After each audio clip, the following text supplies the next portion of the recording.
Dès lors qu'il y a des rocades, dès lors qu'il y en a eu qui ont été bloquées, elles ont été débloquées au moment où je vous parle.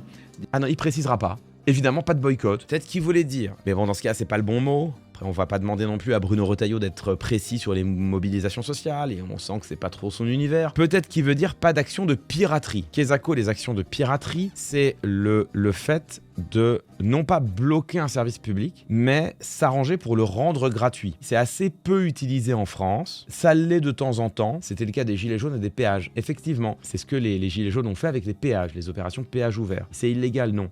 Ah oui, bien sûr, c'est illégal. C'est un mouvement social. Après, un mouvement social, ça met un peu le bazar. La démocratie, elle vit aussi sur le fait que, en démocratie, les gens ont le droit de râler. Quand les gens râlent, c'est un peu bruyant.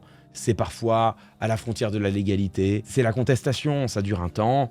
S'il y a vraiment beaucoup de gens qui râlent, tu écoutes, tu amendes ta position, et puis on est reparti. Enfin, ça a toujours fonctionné comme ça. Encore une fois, ce qui est insupportable, déjà, d'une part, c'est la violence avec laquelle les forces policières interviennent. Et puis, deuxième chose, tout ce discours est inaudible un an après la mobilisation des agriculteurs qu'on a laissé faire n'importe quoi. Avec lesquels on a négocié parce qu'ils venaient en tracteur vers Paris en disant on va bloquer Paris. Et là, à ce moment-là, Gérald Darmanin, le gouvernement, n'a pas envoyé les CRS pour les déloger.